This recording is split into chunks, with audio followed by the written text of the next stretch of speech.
Hello there, and welcome to Star Wars Music Minute, where we celebrate Star Wars through music and sound. Each episode revolves around 5 cinematic minutes, so by the end of this season, you'll know something new about the music in every minute of The Last Jedi. Focusing on these small chunks of the film gives us time to explore the sonic landscape of Star Wars in more detail, so we can better understand how the score, sound design, Foley, and more interact with the cinematography and film as a whole. I'm Chrysanthi Tan, a composer and violinist who loves Star Wars more than anything, except maybe music. And today I'm diving into minutes 26 through 30 of The Last Jedi with the help of the illustrious Liz Whitaker. Hey, Liz. Hi. Thank you for having me. I've never been described as illustrious before. Well, there's a first for everything. I've never been on a Mean Girls podcast until yours, so... I don't think many people can say they have unless they've guessed it on mine. I don't know if there's another. That's true. Liz has, I guess Mean Girls is over now, but had a podcast called Mean Girls Minute, which went through Mean Girls 1 minute at a time. It was really fun. I got a good scene for that. So anyway, in these minutes, we have a lot is happening. You can fill in blanks if I'm missing anything, but it's the end of the Luke Rey scene in the tree. Ending with like the who are you, that stuff. And then we see Leia by the window. And hyperspace is happening outside. We get everybody but Chewie in these minutes. Oh. These are like 5 really character-packed minutes. That's true. We see Poe, we even see Admiral Ackbar, we see Finn. We see Rey, we see Luke, we see Leia, we see Kylo. BB-8. Yep. We see lots of resistance people. Way better joke if I could remember her name. The pilot I really love. Oh. Well, I'll appreciate. What is her name? Whatever. A-wing girl. A-wing girl. The one that knocks on the shield, or like when they're saying like good luck. Oh, okay, cool. Mm-hmm. We get a cameo from Michaela Cole. She's a resistance monitor. I think she was in a show called Bubblegum or something. She's in a lot of stuff. Yeah, she has just a very small. I think she's a resistance monitor. Anyway, then we're the Supremacy exits hyperspace, and it turns out that they have tracked the resistance. They have tracked the Raddus, and so they're kind of freaking out about that. Leia's like, they tracked us through hyperspace, and they're like, that's impossible. And we also get Leia slapping Poe. Oh, we get the slap. Yeah. We get that slap, and their dead heroes, no leaders line. And then Poe gets permission to blow some stuff up, and then, well, we end in a dramatic place. And then stuff starts blowing up. Truly, yeah. And unfortunately, the Raddus is hit, and we finish these 5 minutes with basically the hangar exploding. I don't know how else to describe it. And lots of people die there, and that's where we end off. It's very tense. It really is. Yeah. Oh, we didn't really go perfectly in order, but toward the end there, we see Kylo have a moment of questioning where he almost pushes the button, but he senses his mom and just takes his finger off the trigger. But he still lets other people make the hit. He just, in the last moment, he takes his finger off and can't do it himself. Wait, that's in this 5 minutes? Oh, wait, is it? I think that's in the next set. Okay, well, we almost get there. I think we got quite there. Well, yeah, we almost get there. We know it's coming because we know the movie. Yeah, and we get Kylo looking. We do get Kylo. We get close-up shots of Kylo Ren flying. Yes, with him kind of, looking angsty and, and questioning. Because we get right before that as he's peeled off of blowing up the hangar. Yeah. Lining up for the next shot that would be at the bridge. Yes.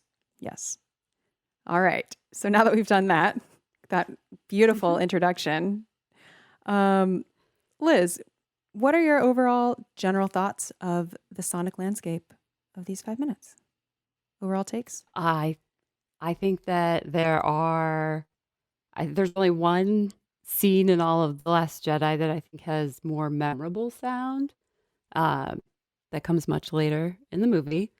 And I think that we get actually a really good, I love that so the beginning of this chunk and the ending, we get like original trilogy themes to sort of bookend the 5 minutes.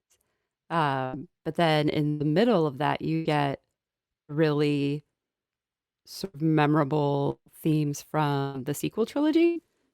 I don't know what any of the proper names are, except for the binary sunset.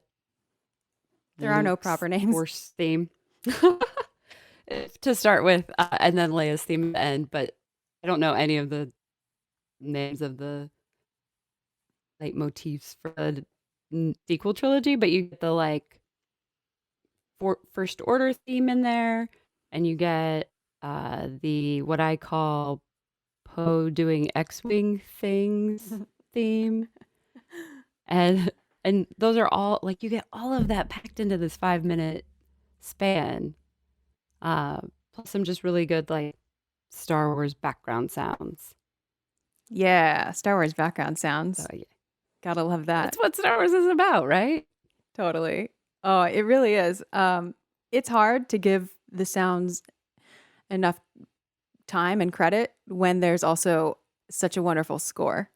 But really, I think that they deserve equal attention because there's so much. Yeah. What if you had, it's just, there's so much. And we're going to totally get into that. But what you said about about not knowing the official names, I love that the names that you have for them are just different from the names that I use. But the point is there are no official names. That's the names that are given them are just the names that fans have given them. So That's true. Yeah, unless it's something like Leia's theme, which is kind of obvious.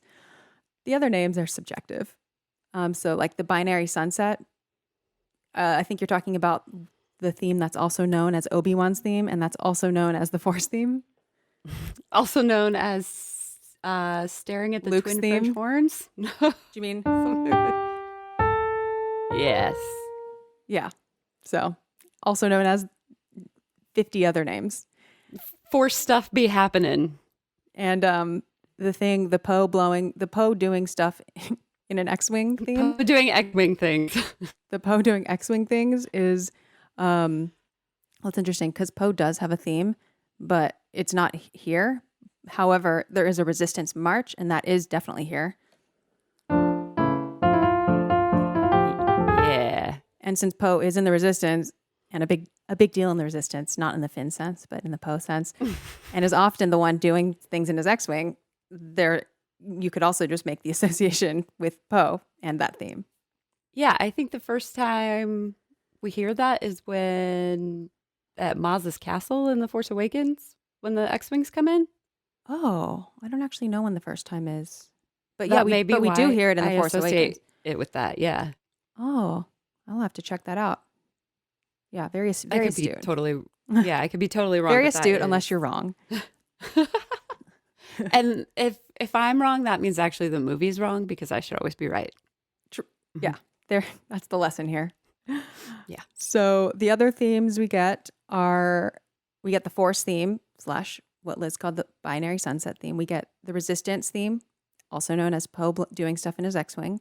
We also get Kylo Ren's theme, which Liz called the First Order theme. And I think in my notes I called it the Kylo Ren theme, and then I was like, wait, what if he has his own theme? Well, he does. I'm going to call it the First Order theme. He does, but that's the theme that's dark Kylo Ren theme. So it is First Order Kylo, and Kylo Ren is kind of a big deal in the First Order. So again, the association is fitting. And then finally we get the tension leitmotif, which it's more of an incidental music. It's not really like associated with the character. It just happens a lot when the Resistance is in trouble. Oops. And it just goes everywhere. So those are the themes that we get. Those are the themes I detected. What sounds are happening here? What did you notice, Liz? So in the very first scene, at the end of that, we hear the Force theme, and then starts to go wrong. When Luke says he won't teach Rey, the wind starts to pick up, and so as he's leaving the tree hut, it gets like the wind becomes very loud, and then transitions into the wind of hyperspace. That's such a good transition. Yeah, and there's also a music transition there, but you get there's no other really like background sounds other than the wind in the tree. And then when we get to the ship, it starts with just the hyperspace sound, but then you start hearing the other ambient noises from around Leia. Yeah. So, okay. So what you're talking about is Rey is saying something well, he's like, "What? Why did they send you?" Or like, "Why are you here?" Or whatever. Yeah. She's like, "Something inside me has always been there, and now it's awake, and I'm afraid." And then we start getting, and I'm afraid, and I do not know what it is or what to do with it, and I need your help.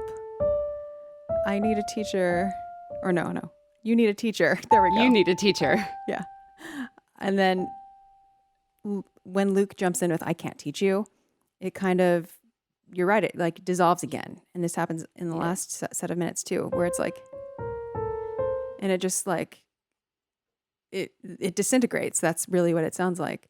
She's like, "Why not? I've seen your daily routine. You're not busy." Hilarious line, by the way. Hilarious. My favorite line of the movie, maybe. Oh, yeah. It's so good. I love it so much.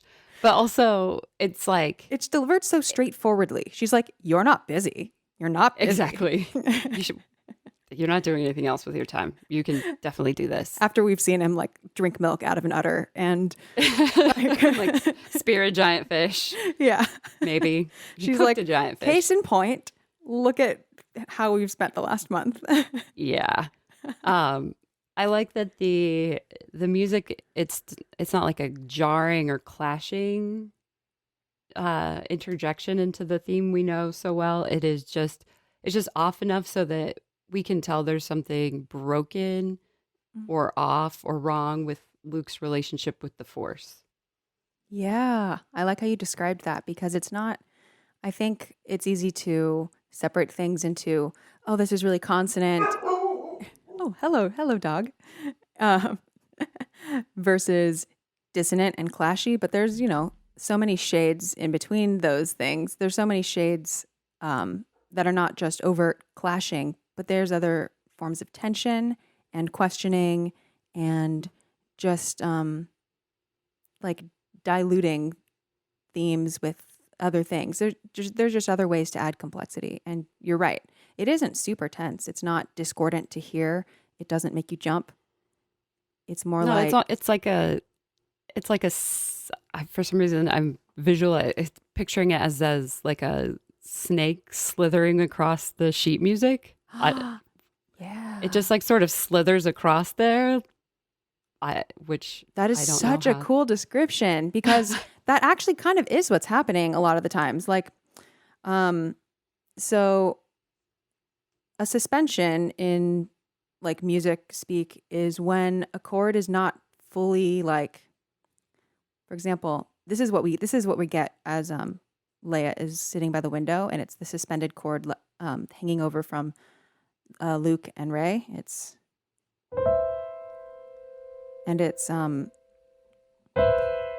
this is a suspension because instead of just going down to, it's like one of the notes is rogue, one or more of the notes is kind of rogue and hasn't like super found its place yet. And so when you have music with a lot of suspensions, it's like it's not dissonance necessarily. It's not harsh. It's not super harsh. It's just like one of the notes hasn't quite settled yet, and it's kind of like slithering around still and hasn't really found its place yet. We get that a lot in Luke and Exile themes too, where it's like you get a lot.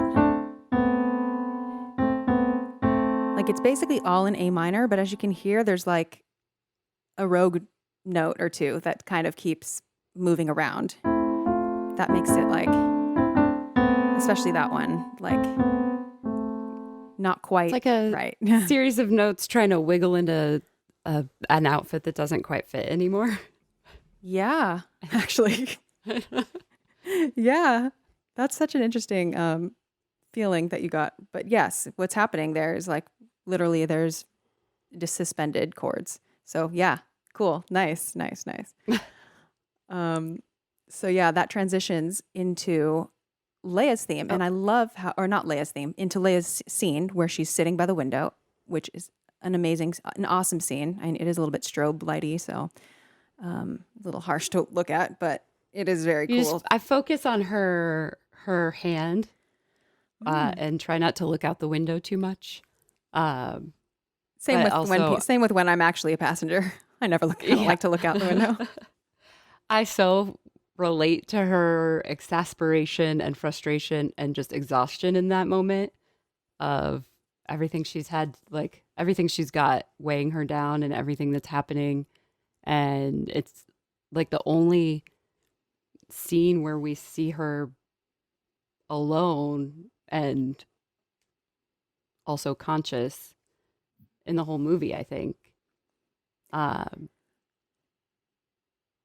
Yeah, I think it's interesting that we see her in this moment alone. Like she's sort of decompressing. She's stressed and she has a lot weighing on her mind, but this is like her time. This is her being like, okay, I need a moment to like sit by myself by this window. And it's not like she's listening to music or doing anything really active. She's just sitting there and letting the scenery, letting everything wash over her. A cup of tea. Oh, yes. As we see. So that there's something to rattle around when they come out of hyperspace. Yeah. Which when I notice the sound, but so when you watch something with critically in these short chunks, I think things stick out more, but it felt like the rattling of that the cup and the aluminum water bottle that everybody has now was a representation of the state of Leia's nerves, like how just frazzled and jangled around her nerves must be. Oh, that's a good take. Yeah. So what Liz is referring to is you really hear, like, I guess it really looks like an Earth 2021, or it looks like a modern day canteen or something. Obviously, yeah, they went to Target, which is funny because I thought Luke's milk bottle also looked really human, like Earthling. So they both have just like really basic water bottles, and I love it. So her water bottle is like rattling, and as the ship exits hyperspace, like as the ship is moving, you hear, as if you were riding a train, really. And we're hearing, or like the turbulence in the aircraft, and you hear the shaking of it, and it's metallic, and I can see how it parallels her nerves for sure. So let's see. So we hear the horns as well, and the horns are very they sound very stately to me. A little bit somber but stately. Which I think matches what Leia has become. She's had to be this sort of elder statesperson. Everything she's moved from being able to be this rebel that just goes off and solves problems in her own way, however she can, to being a senator and having to be that stately presence, to now being sort of the the head of state for this rogue state that the resistance is. So she Yeah. has to carry all that extra gravitas that she didn't have to have when she was running around in the rebellion in her youth. Gravitas. That is Leia to a T here. Mm-hmm. I'm sure this is just a coincidental thing it reminds me of, but don't draw too much from this. But the first time I heard that horn part, it immediately reminded me of this piece by Maurice Ravel called Pavane for a Dead Princess.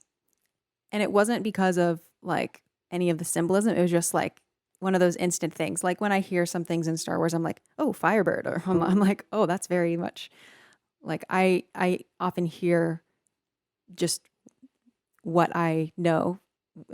And so when I heard that, I was like, oh, that reminds me of Pavane for a Dead Princess. Whoa. And it's like before and then it's with Leia.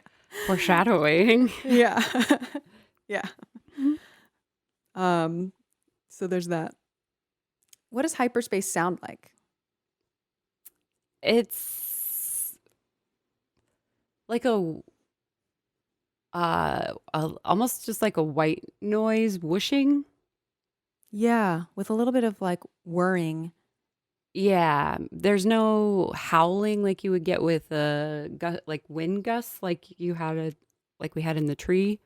Um, it's pretty constant. Hmm. Now I want to listen to it again. I feel like there were a few different noises that it went through, depending on its state. But yeah, it's Oh yeah, definitely. it's like compresses as they're coming out of hyperspace. The like Yeah. whooshing and the sound compresses and becomes closer together, which is, No, I mean, if you're that sounds specifically right. talking about the sound waves, but it also just feels like it's getting, like, even if it was foam being pushed together, it's more dense, more densely packed. Yeah, it's more like it's more grounding. Uh Not that they're grounded in any way, but they are it's sort of like when you're flying in a plane, like in the whole time, at least when I'm up in the air for like hours, uh you kind of get lost in, I don't know, I'm not like noticing everything quite as much. I mean, I don't like flying, so I do notice it, but I, it's not quite as much as like then when you start the descent, it's like the next level of like, oh, this is really real and now. yeah, it's like it goes from being an effortless sound to there's something is requiring effort here. Like we're having to be pushing out of this one dimension to whatever uh, reality we're exiting into.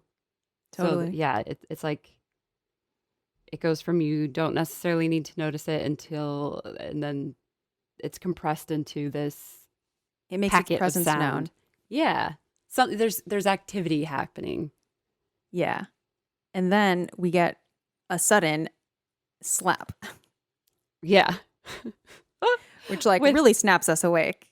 yeah, with no music in the background and really nothing, and that you get that smack, and then sort of the ambient bridge noises start trickling in.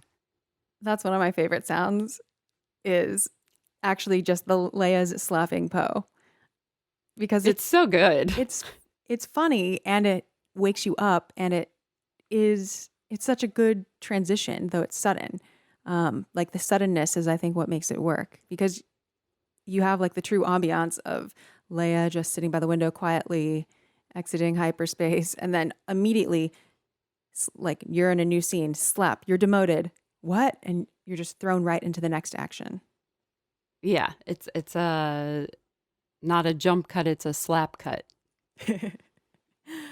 So Leia slaps Poe and says, you're demoted and has an attitude. Poe's like, what? Wait, we took down a dreadnought. She's like, at what cost? And I think this is what really well acted, actually. Poe's like, if you start an attack, you follow through. And then Leia's like, Poe, get your head out of your cockpit. There are things you cannot solve by jumping into an X-Wing and blowing something up. I need you to learn that. there were heroes on that mission. Dead heroes, no leaders. I think those are really important lines for Leia. I think it's what is so exhausting for her is that she's tired and she needs other people to step up into actually taking leadership roles. I think that she has been trying to teach Poe what leadership is, and it's not just taking the biggest shot you can, but it is making sure that your people come home so that you can continue your work. It's knowing when you've achieved the goal you need to achieve for today, and when it's time to sort of pack it in and move on to tomorrow. Yeah. Mm-hmm. And he was worried. He was more worried about when she let him go on his little fool's errand of distracting the First Order ships. It was to make an evacuation possible. And he sort of changed the parameters in the middle of it. Because he saw another carrot to follow. Yeah. He saw another box he could tick on his path to greatness or whatever. So his argument is actually pretty invalid here because they had already achieved the goal that he had set out when his X-Wing departed the Raddus at the beginning of that mission. His goal was to keep them occupied, to make an escape attempt possible. And he accomplished that and then moved the goalposts so that he could keep going on whatever he wanted to do. I think that was really an important lesson for also Star Wars to convey in general. And naturally, a lot of people hated it. So, I mean, in Leia's defense, not that she needs a defense, Leia's completely, I don't know. I don't really understand the arguments that Leia was in the wrong here. However, this is someone who's always she's been a leader since the moment we've met her, getting people like Han on board and just like fighting tirelessly for the rebellion and resistance and organizing people. And yet she's always been called like princess, hey princess. And I don't know, just that. Not that I want to advocate for physical violence in the workplace. But in general, yeah, I think that Leia is coming totally in the right here. Yeah. And in this moment, this is when on the soundtrack, the Supremacy Track begins. I think it's track 4. I should look that up. But it's the one called Supremacy, and it goes. It's like a little clarinet. That wasn't it.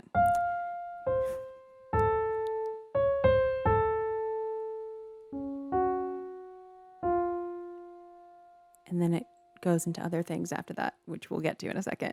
Then things really start ramping up for the resistance and shit hits the fan. Yeah, it gets exciting. It gets very exciting. So the next scene that we cut to is Finn is looking at that, obligatory holographic the light board thingy that you have to have in a Star Wars movie. And he's looking at the thing and going like, we're really nowhere. How's Rey going to find us now? And then Leia kind of looks at the thing on her wrist. Her Apple Watch. Her Apple Watch. It's got Find My iPhone on it. Her Pokemon Plus or whatever. Yeah, whatever that thing was. Which is the same thing that Rey flashed toward the end of recently in the last few minutes. The homing beacon type thing. And he goes, a cloaked binary beacon. And Leia says, to light her way home. And then Finn's like, all right, well, until she comes back, what's the plan? Leia's like, we need to find a new base. And then Larma says, one with enough power to get a distress signal to our allies scattered in the Outer Rim. And then we get proximity alert from Admiral Ackbar, and we get this, all these loud noises happen, distress noises. I really love the weird chirpy noises that we get when Finn's talking at his holographic board at the beginning. They're just A+ background chirps. Are they the chirps of him touching the board? Oh, is that what it is? No, I don't know. When he touches the board, it's definitely not BB-8. It's just, I don't know if chirp is even the right word to describe it. It's just sort of generic future noise sound. Oh, yeah. I think I know what you're talking about. Yeah. I like the little beepy things. Uh-huh. Yeah. There's a lot of it's easy to take those sounds for granted. I mean, I definitely do. Like when futuristic things are happening, or another thing that I have trouble paying attention to is the sound of like fighting happening, is how many individual sounds go into that.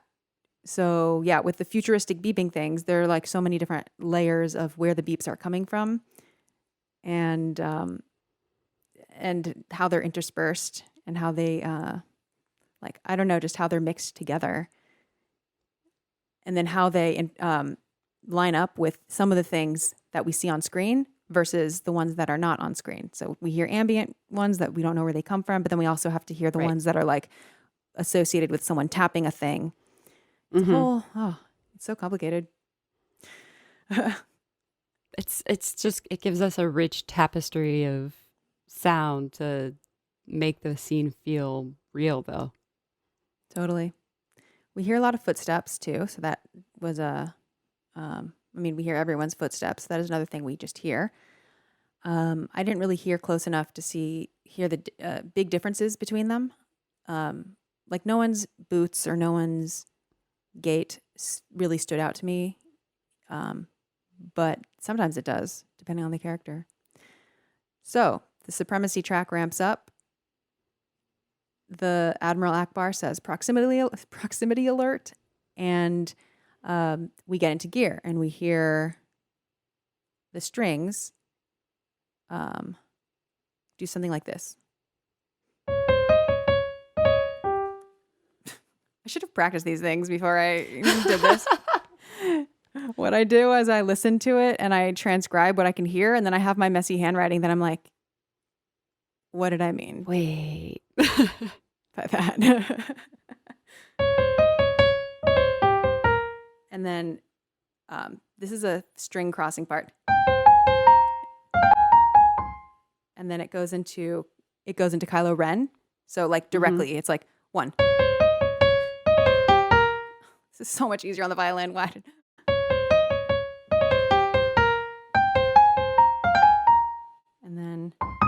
And then do.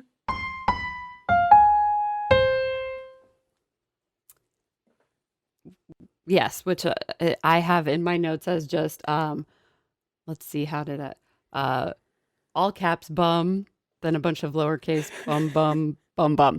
So wait, how did you know that that's what you meant? How do you write that to yourself? So it's for my note later in there where I spell it out. Bum. Yeah. Okay, wait.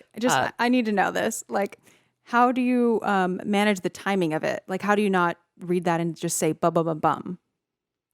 Well, because I just made the notes 2 hours ago. Okay, so you just remember. And because, I know exactly what I mean when I say like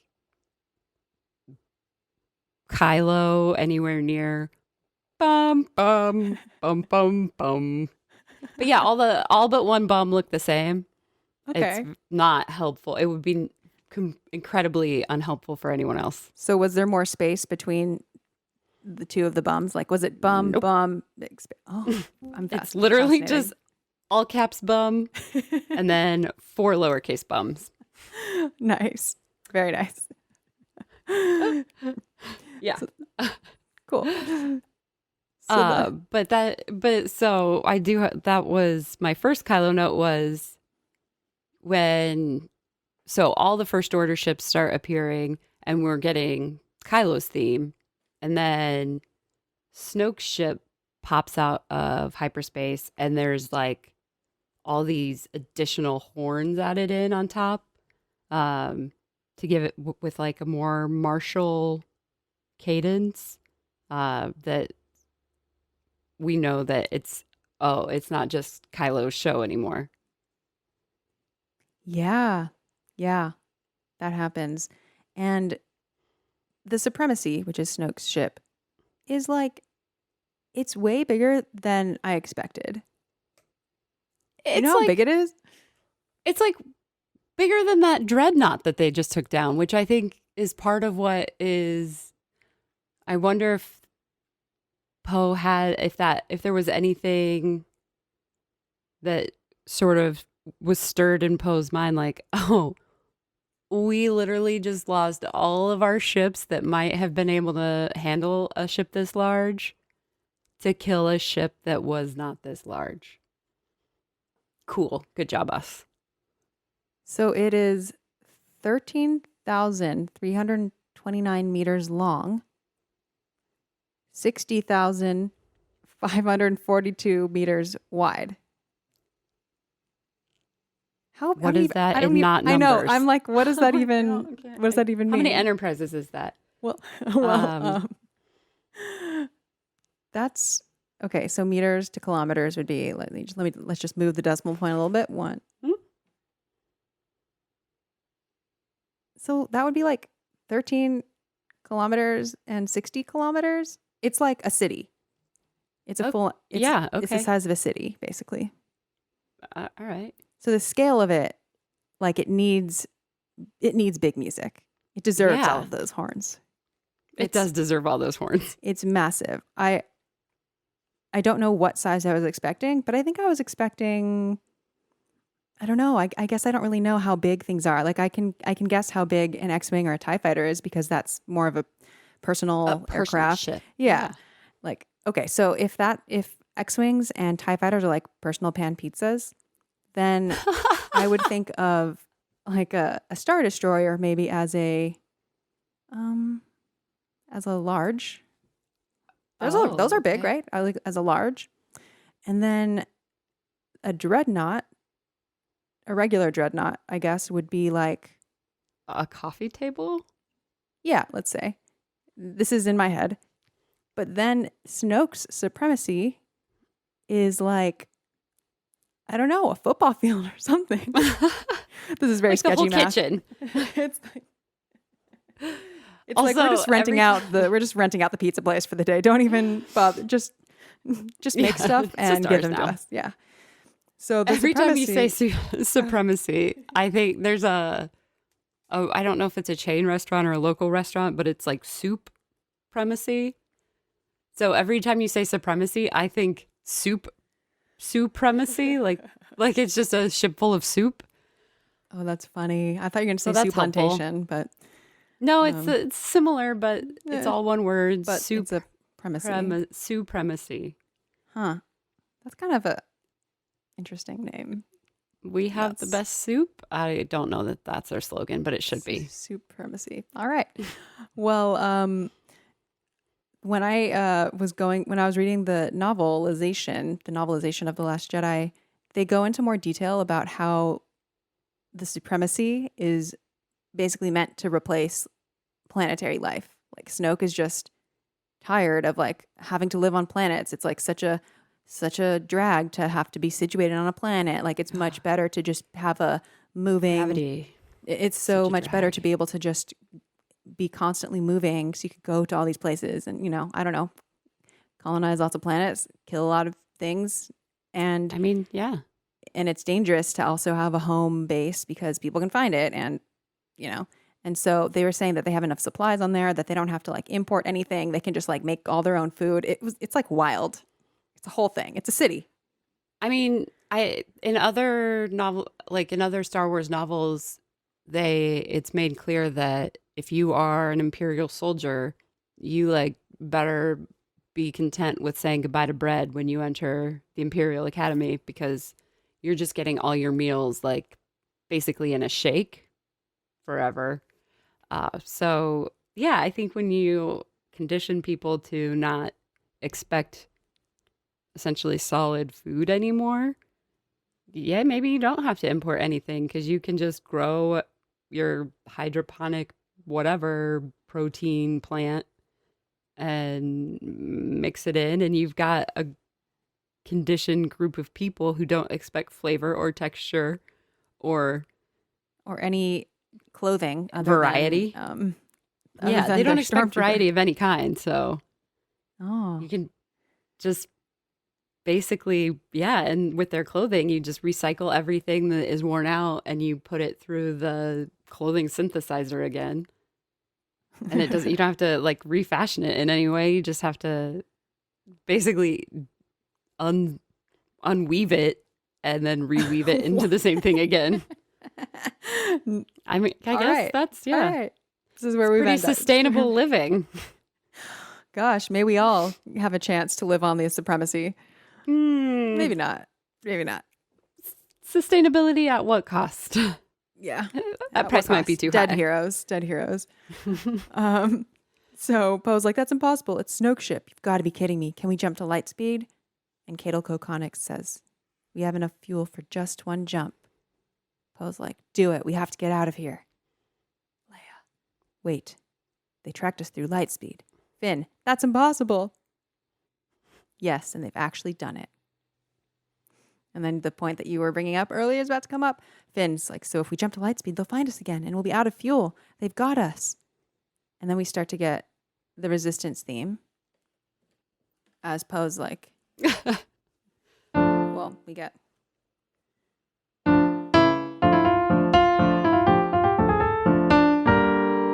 And it kind of, we're in D minor right now.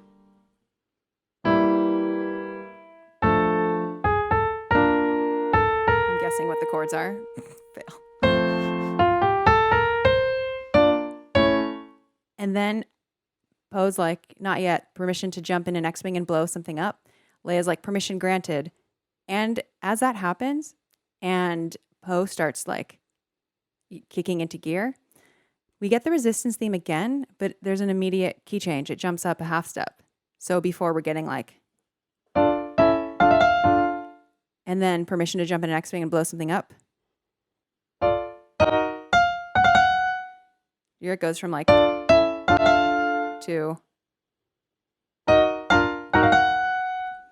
So I think that's like one of my favorite musical parts. And that's something that happens a lot in this score is you'll get the theme played one way and then it'll be the exact same thing, but ramped up.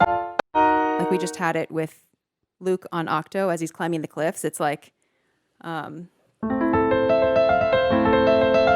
literally as he's climbing up,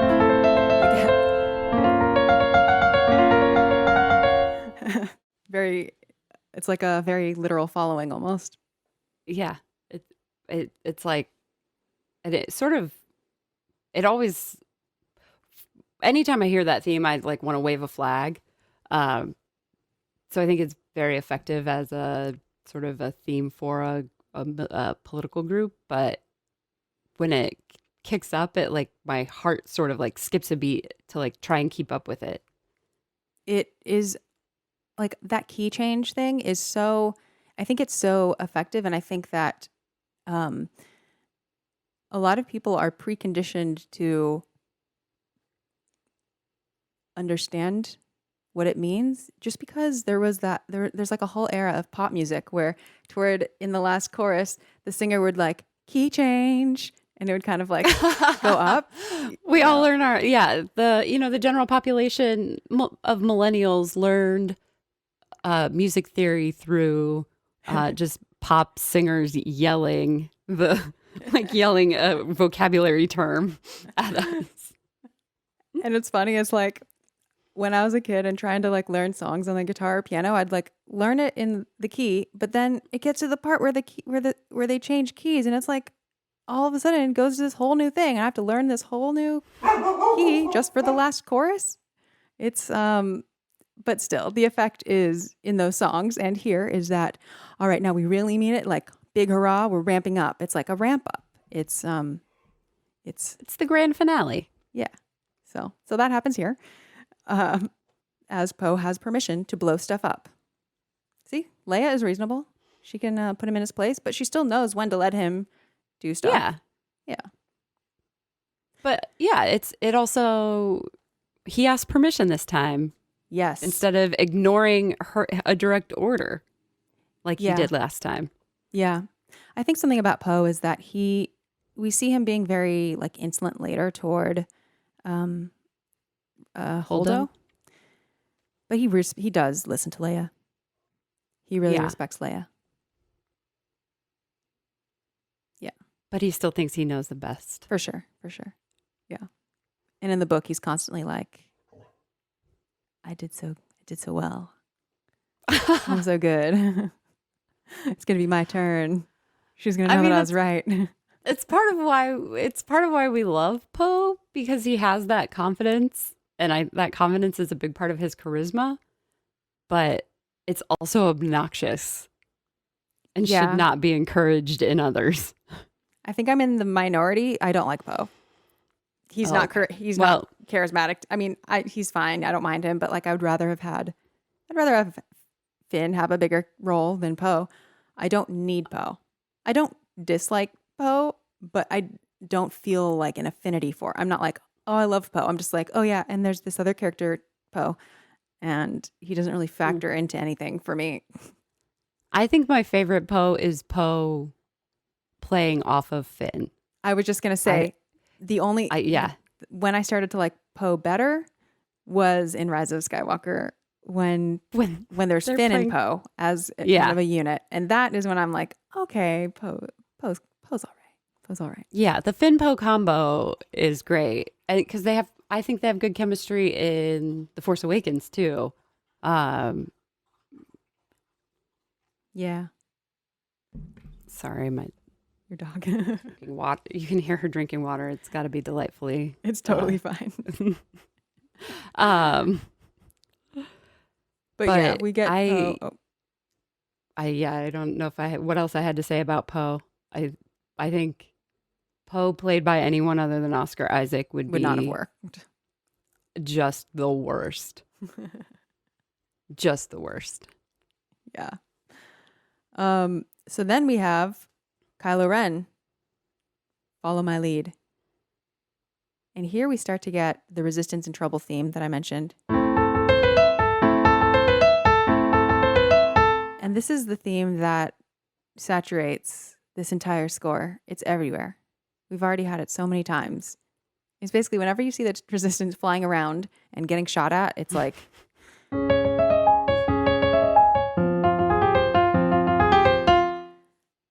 So we get a lot of that. It's a big part of this movie. The significant portion of this movie is the Resistance in space getting shot at. Yeah, the Resistance being in trouble. Is constantly in trouble. Constantly. Yeah. It's just basic, like a baseline level of distress happening at all times for the Resistance. Yeah. Emotionally, physically, mentally. Just so many kinds of distress.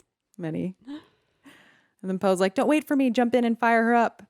Technicians, secure supplies to launch conditions. And then here we get several shots of Kylo's point of view, where we see him flying and we see what he sees when he's flying. There's some interesting sounds here. There really are. Is it this set of shots, or is it after this where we get the sort of like Doppler effect sound of his ship spinning? I think it's here. That's a good trick. And that is like, that is such a distinct sound. So I don't know what it's called, what he's doing. He's basically spiraling around. Like, corkscrewing. Yeah, I get. Maybe that sounds right. He's corkscrewing, and you can hear the. Yeah, of his engines. Like, it almost sounds like they're struggling to do it, but I think that's just TIE engines always sort of sound like they're struggling. They really do. Yeah, I forgot. We hear TIE fighters too, of course. Yeah, but the effect that we hear when Kylo's ship is corkscrewing, it feels like if I were to close my eyes and just hear that, I would know that someone is corkscrewing, essentially, like kind of going up and down and around. Yeah. It sounds like the type of thing that would make my stomach lurch. Oh, for sure. Yeah. Uh it's like sputtering and uh hopping almost. Yeah, and I think what's distinct about it is it's not just the sputters or whatever. It's that whatever the sound is, it's like on loop. And so the fact that it's like when you have shoes in the washing machine or like something bulky, and you don't just like hear it go around every time, and it like Yeah. has When like a the rhythm washer to it. gets You're like, unbalanced. yeah. Whatever it is. Usually for me it's like a fitted sheets in there and it's like wrapped everything else around it. Oh And yes. it's just like ka-thunk, ka-thunk, ka-thunk, ka-thunk. And I have to go Yeah. stop it or it makes me insane. Times 10. Yeah, that's Kylo's ship, so washing machine. But I love it here. Whereas in my own washer, it would cause a slow descent into a very deep, dark place. Oh, let's avoid that. Let's keep it to just resistance peril. Just the ship, yeah. Yeah. So here, what I think is interesting is we get Kylo's theme again, but it doesn't quite finish out, and I'll show you what I mean. So this is Kylo's point of view, and it's, first of all, instead of going rhythmically like, oops, it just does straight up, like straight notes instead of dotted and eighth notes. It's just one. But then it doesn't go down. So it's just... And it's in this moment where he kind of is wanting to attack, but like also fingers on the button, and yeah. So I just really like that. That is actually where my bums were. Oh. So maybe, it makes sense that there weren't more spaces in between some of them if it was played that way. But yeah. Oh, good point. It for me, it was like, that this shot he's lining up now is going to have consequences because you hear his theme before he, like, as his ship is lining up down this sort of runway, basically to get to the hangar of the Raddus. Because we know that there's going to be consequences of this shot Kylo takes. Yeah. Yeah, it's so good. And then we have a pilot saying, "Move, move." Finn's like, "Poe, are you all right?" I guess there's an explosion here that I conveniently skipped over. But the explosion is really complex because we not only hear there's like so many different points of impact that it's not just like one big explosion. It's like we then, as the shot goes from ship to ship and we see different ships being impacted, we hear like each ship, the different sound of the different ships, what the different ships sound like when they are being blown up. And since they are different materials and different weights and everything else, they all sound a little bit different. Well, and some of them are being hit by other ships instead of whatever Kylo's ship fires into the hangar. Some of it is you get the initial impact of that, I guess, photon beam, whatever, into the first set of ships. And then it's like some of the impacts are from fuel explosions. And then some of it is literally one ship hitting another ship or one starfighter hitting another. And then you have the sort of background shrapnel clattering happening. Yeah, there's so many details. I wonder what it's like to do the sound for this and whether you see, I'm sure you do see a bunch of what's on screen, and I'm sure there maybe are already sounds for certain ships for other purposes.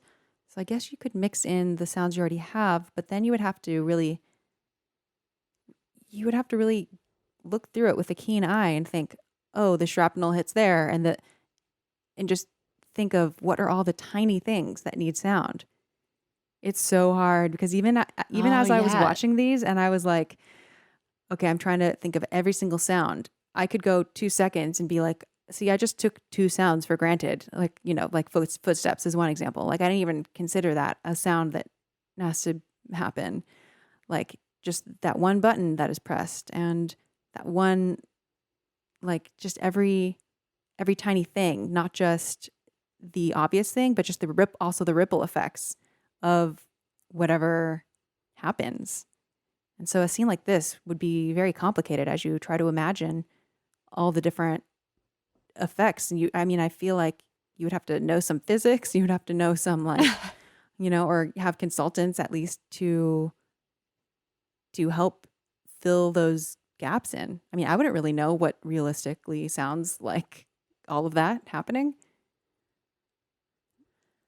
Yeah, there's a lot there, and it is for a really short amount of time before you then switch to the hallway where you hear the emergency door shutting sound.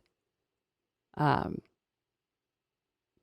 before that, you have BB-8 getting shot out of that explosion scene into the hallway where there's still things sort of exploding and crackling and sparks and whatever, and then you have the BB-8 getting shot out, so you get his scream, but then there's also stuff that flies out with him and sort of hits the ground.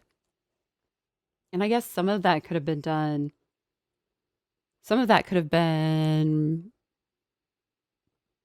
recorded from the practical effects of here's how the sound happened when the stuff that came with the BB-8 puppet we shot at across the room.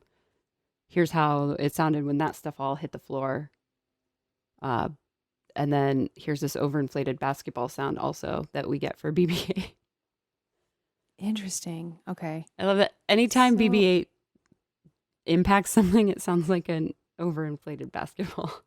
I didn't think of that. But what struck me with this is when we see BB-8 bouncing, it sounds more like he sounds lighter and more aluminum than I expected. But I think the basketball, I think that makes sense too. It's just that it was a lighter impact than I expected. Yeah, like almost like BB-8's filled with lots of air or something. Empty. Yeah, there's not a lot going on in there. Yeah, I think that's what I was hearing is like it was maybe higher pitch than I was expecting. And just it didn't sound like it was full of, I don't know, it didn't sound like a ball full of lead or even a ball super full of parts. Of mechanical parts, yeah. I feel like my computer would make a bigger noise. I don't know, actually. Right. But is he all happening on the surface? Yeah, I'm like, what's inside of there? I'm like, what's in BB-8? Now I want to know. No, I want to know coins later. I'm sure. I guess there's got to be a comic where there's a dissection of a BB unit somewhere. He would have to be pretty empty to get so filled up with coins later. Maybe he is kind of hollow like a basketball. Maybe. And all of his mechanical stuff happens on his surface. Maybe it's just all in those little metal discs. Oh, gosh. I mean, maybe they're supposed to be lightweight because they were supposed to be like therapy droids for soldiers with PTSD. Were they really? I think that's in the Aftermath series. There's an interstitial scene where a soldier from the, I guess, Rebellion Empire War is in therapy, and they actually assign him a BB unit as like a emotional support animal, as an emotional support droid. Yeah. So maybe they need to be lightweight so that if somebody needs to pick up their emotional support droid and get them somewhere they can't travel easily. It just occurred to me that people pick up R2 to put, right? Don't they? don't they? To put him, I swear I remember something where like Luke, did I make this up? Where like Luke is putting R2 in it. Maybe I made that up. I think we see R2 get lowered into a ship by You're right. like a crane arm, maybe. I don't know what I remember of like, maybe it's more of a hug or something. Okay. In that case, I don't know. But I was going to say, if people are picking him up, then that seems like he's very light. But I think people are, think I have seen people pick up BB-8. Right? Yeah. Especially when he's like stuck in sand and stuff. I think Rey takes him out of the netting he's in. Yeah. That sounds right. When Tito tries to steal him. That sounds right, from episode 7. Yeah. In any case, I don't think I expected these things to be light enough for that. Yeah. I'm just surprised. I mean, though I have to say, what was depicted on screen with BB-8's head rolling off, that is exactly how the like Sphero toy works. Like when the head comes off and is like spinning around and then snaps back on, it's like, it's very, they did a really good job with this toy. So if you're watching this, I'm holding up or if you're not watching this, I'm just holding up my little Sphero BB-8 toy. It has a magnetic head that comes off, and it always comes off. It's had to be replaced before, but yeah, this is dense because the mechanism is inside the big ball. So I feel like this little toy would make a bigger sound than BB-8. Yeah, I feel like your little Sphero toy would make a more robust sound than I guess I was gonna say real world BB-8, but on screen, if only his real world on screen BB-8. Yeah. I want to go back to what you said about. Well, I guess we've just been speculating on what BB-8 is made of this whole time and what is inside of BB-8. And I think that is something that I think sound design and sound and music, when it's at its best, I feel like it is making us ask questions, sometimes giving us answers too, but I feel like the sound design of things sparks curiosity because we would never have thought of that unless we heard the sound of BB-8 and then been like, oh, that isn't what I was expecting. Oh, why was I expecting that? Yeah. Oh, I guess, is it possible that it could be this other way? Or like, what about the sound made me think that BB-8 is light? And it really sparks that curiosity. And that is something I appreciate about sound design. You know, it helps when there's like some sounds that are predictable and then a few that are unpredictable. So you know that there's at least a baseline for practicality. But yeah. I think we get that in this scene again with the emergency door shutting sound. So there's this emergency alarm. We hear the proximity alert sort of sirens start blaring on the bridge. And it's what you traditionally, I'm sure we've heard it somewhere before. But then when these doors to the hangar start closing, it's almost more of a honk. And it always sticks out to me. And I like the sound of it, but it's more of like a honk, honk, honk, instead of a shrill alert sound. Can I just say that was a really good imitation? As soon as you did that, I was like, oh yeah, I know exactly what you mean. That's the sound. For sure. Oh, I can do a honk. That was great. It's my best sound. If you if you were in a 24-hour film festival and you were the sound designer and you just were using what you had and even your voice, how would you recreate some of these sounds as close as you can? Well, that honk I would probably do myself. Yeah. The beep, I would, I think, overinflated basketball in like a plastic box. Or like, well, I guess if I'm using the space I have, I guess I would just try and bounce a basketball in the most sparsely filled space with solid walls that I could. So trying like where I can get the most sort of echo Like an from the empty room bounce. without furniture. Yeah. Yeah, and Or without yeah, carpet like and stuff. like a high school gymnasium where you're Like the a only one. garage, sort of, Yeah. but with a bouncing board. Yeah. Um and then uh just this moment or from other things. Anything. So one of the sounds that we get multiple times through these 5 minutes is the sound of the lasers from the First Order ships impacting on the Raddus's. It's very hard not to say radish when I say Raddus. On the shields of the Raddus, and there's a sound that reminds me of that I can't seem to place it, but the closest I can come up with is like um one of those plastic kiddie pools. Like the If inflatable you ones? no, like the hard-sided ones. That's just like one sheet of molded plastic. Oh. The really shallow ones.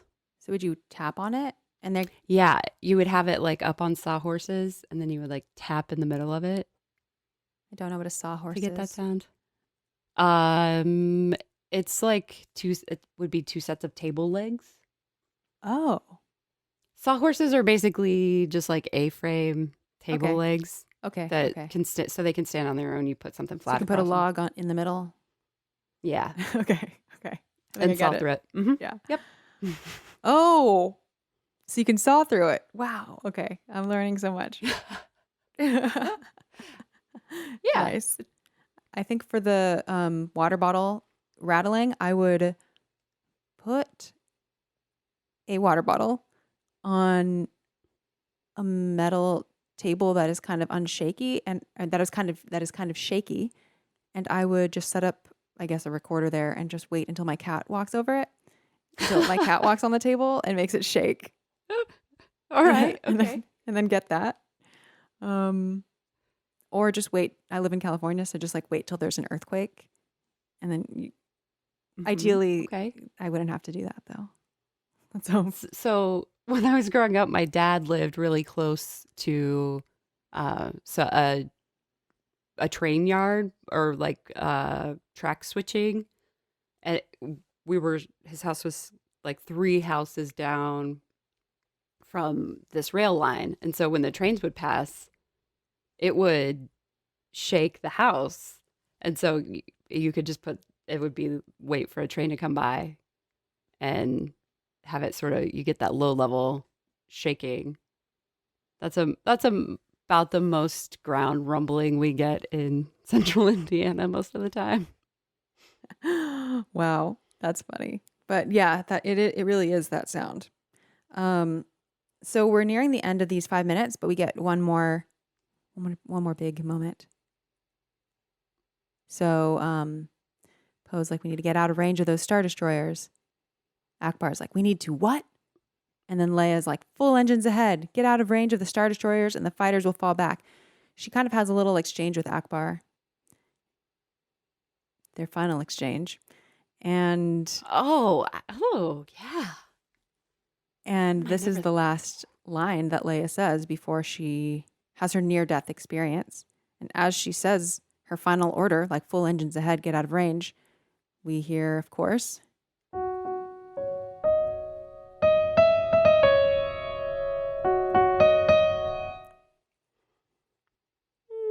it's a moment. I have to say, like, it's a little bit telegraphic almost because Leia's been in this whole scene. So, like, why bring up her theme now? So for me, I've never thought of it this way until I was watching it in this manner, but it's sort of like this is when Leia starts she's taking charge again. She has been she tried to pass the baton, set up the next generation, and it has been had with disappointing results so far.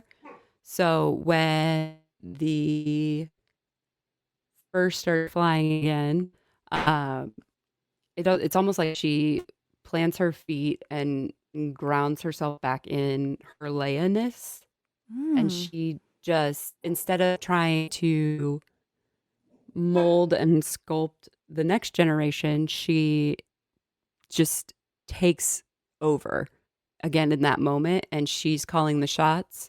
And so it is the audible embodiment of her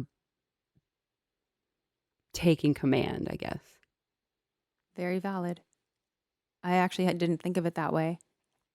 When I hear I that never would theme, have otherwise. cool. So what I hear when I hear that theme there is I either hear it as like this is her final thing before we think she's about to die. So it is sort of like foreshadows her in peril, because we also hear the theme when she's Leia Poppinsing and Sure. flying, and so it's almost like a last hurrah. It's like this is what we're gonna play when she's about to die. And then the other thing that I also kind of equally makes me think of is, since this is when Kylo Ren is also actively sensing his mother and deciding whether to act or not, um, I feel like this theme is something meant for Kylo to feel. It's almost like her force theme. Yeah. And Kylo can sense his mother's presence, of course. Mm-hmm. And it's like this theme comes up to just like remind us all it's Leia. Are you sure? It's Leia. Yeah. And it's, it almost is sort of like Leia interacting with the force is her theme. But there's something I like about having her theme is very soft, and it evokes a sort of rosy Like it's blush of idealistic. youth feel. Mm. Yeah. Hmm. And there's something I like about it starting when she is shouting commands on the bridge of a ship. There's something I Oh, like about that sort of, it's the opposite of a martial theme, or a martial sound or music. And I love that it's this sort of uh chirrupy melody that we get, juxtaposed against her being in charge of this military operation. I I think love that. there's a lot to interpret about women and roles of power and command.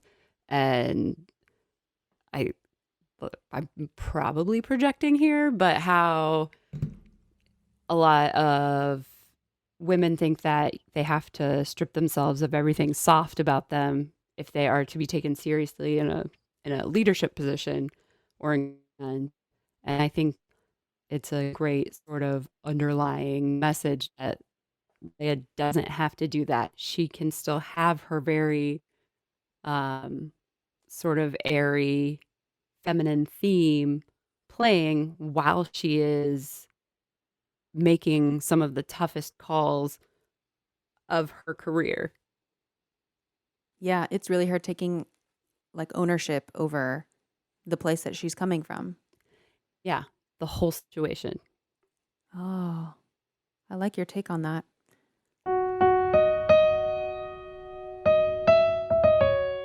Also, her theme is so harmonically complex. It is very like idealistic in a way. It's very pretty. It's hard to describe like what exactly one means by pretty, and you said soft, because it's not necessarily, doesn't have to be soft in volume, but I think it's not percussive, so you're going to get less just like attack naturally. And there are so many chord changes in it that it really goes into those like questioning. It forces you to question things more. Like Kylo's theme is just one, basically just one straight up, and Luke's new, like even Rey's stuff is just like. But Leia's is like, it it tugs at your emotions with like every second. It's like pulls you one way and then it's like, and then this. It's like really yearning. It's not at all reserved, I guess. Maybe that's what I mean. It's not a reserved theme. It's not like a stoic, reserved, I'm just it all over the place, and it explores and it grows, and it's like it blooms. It's like a whole thing. It blossoms. It's flat. Maybe what I'm it's almost flowery or floral in its the way it can sort of creep and vine. Yeah, and I think the Force theme is also like blossoms as well. So this is not just a Leia theme, but it's just but it doesn't happen with every theme. I think it happens with like the idealistic, the kind of more mystical, magical themes. Yoda's kind of does that too. And Leia's is definitely in that vein. It's not just Leia does not have just simple music. Leia is deep and has some like really deep music.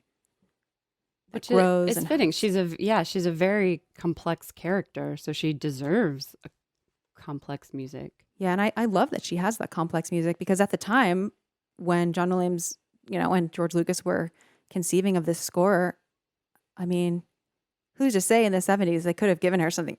They could have given her like, I don't know, a much more shallow theme, but they must have, I mean, maybe they knew that it was going to be, Leia was going to be badass and important and have longevity. I mean, I'm sure George Lucas knew. At least he knew more of an arc. And so, yeah, John Williams really pulled through on that theme. It's not a simpleton theme. Yeah. No, definitely not. Yeah. Oh, I love it.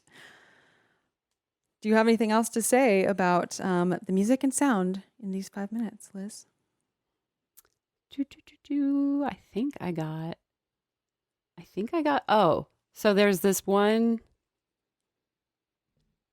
thing that you never ever would ever notice it if you were not watching it in a small chunk with the intention of talking about the music. But at second 41, right after Luke says he came to the island to die, there is just this one chord, and it's like the beginning of the Imperial March, and it's when he's silhouetted against the door to exit the hut, the tree, and we're like, is Luke going to the dark? Is Luke bad? Is he going to the dark side? But it's just one chord, and it then completely changes to something else, so it could be completely unintentional. Oh no, I feel like it's not unintentional. Or I could be hearing it. I could just be hearing things, or hearing hearing Star Wars things. So when you say it reminds you of like something dark, is it more that it reminds you, or it feels like, does it remind you of a specific theme? Or I hear it as the beginning. It could go to the Imperial March. Can you dum? It's just one chord. The best I can do is say is it's at second 41 of this chunk. Okay. I wonder if does it transition into Leia? Is that the last thing we see?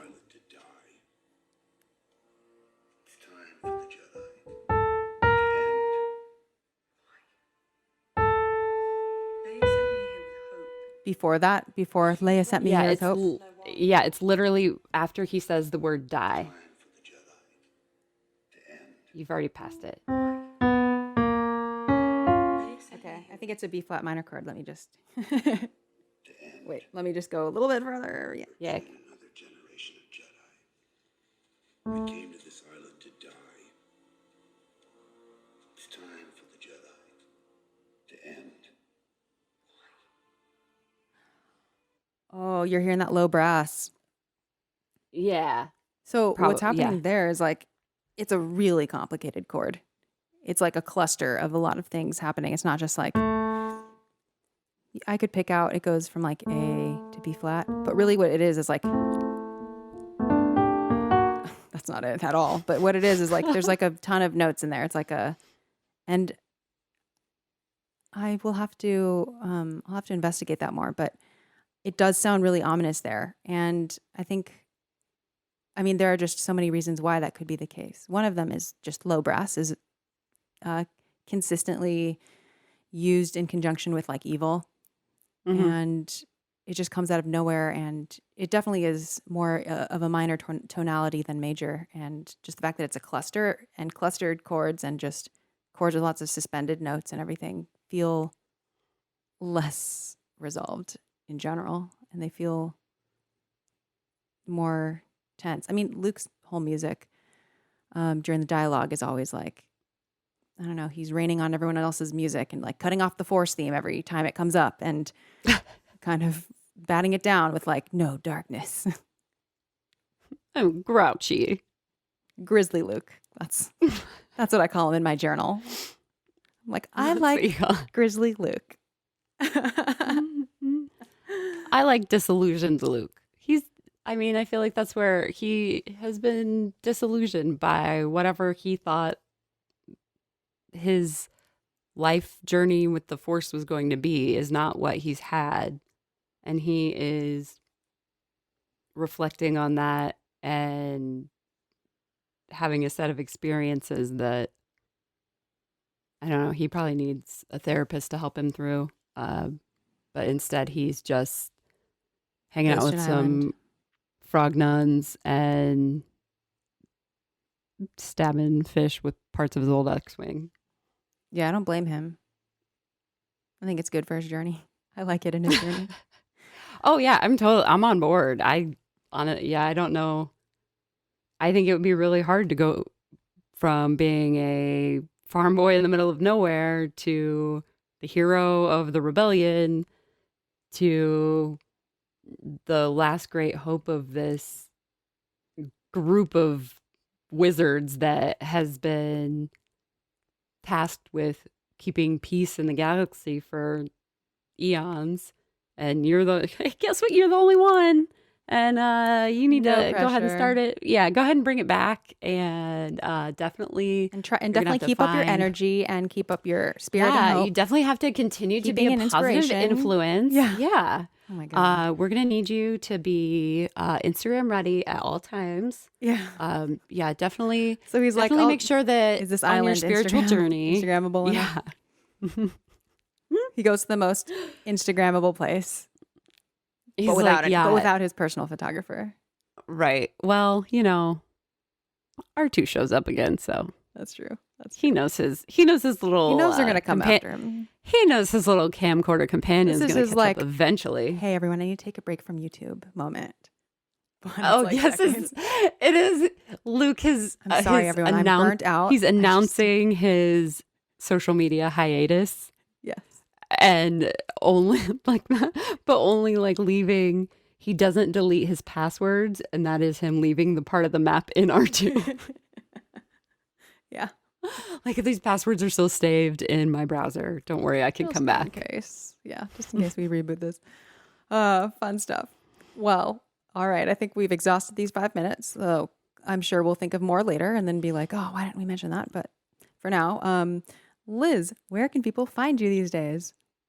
Well, they can listen to they can still listen to Mean Girls. Yeah, Minute, there's right? 96 episodes of way less thoughtful discussion than this happening.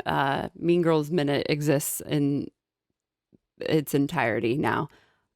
You can hear me guest on various other Movies by Minutes projects. So if you want to know where those are, following Mean Girls Minute on Twitter is usually the best way to do that.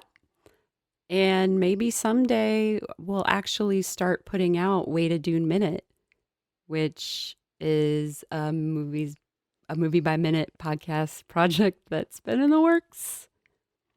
What is the movie? Since Dune. Oh, Dune. Yes, the 1984 version of Dune, which I have not seen. So we'll be watching in 1 minute increments. Oh my God. Because that's how movies are intended to be consumed, right? Totally. Yep. Yeah, you watch 1 minute and then go on a podcast because you're already And talk like, about super it smart about immediately. it. Yeah, totally. Yes. Yeah. Yeah. So, well, I have read the book many times, and my co-host George has seen the movie many times, so it was a very formative movie for him. So we have this sort of, our friendship is sort of based on the book Dune.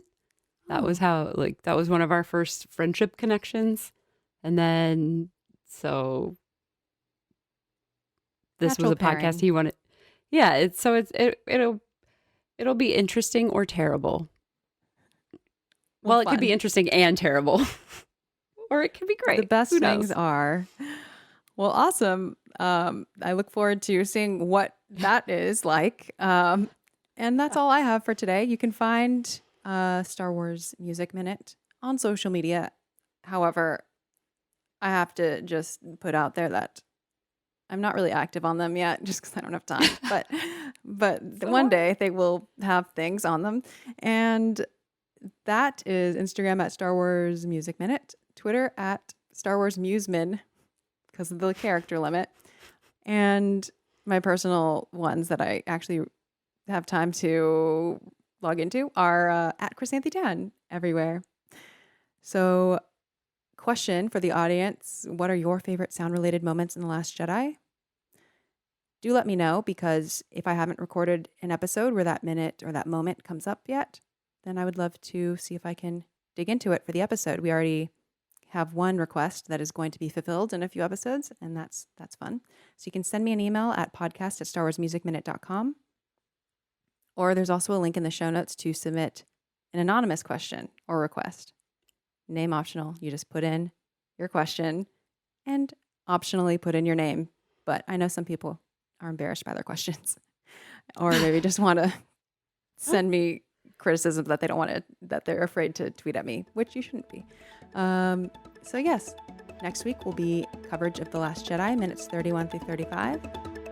And thanks for listening to Star Wars Music Minute.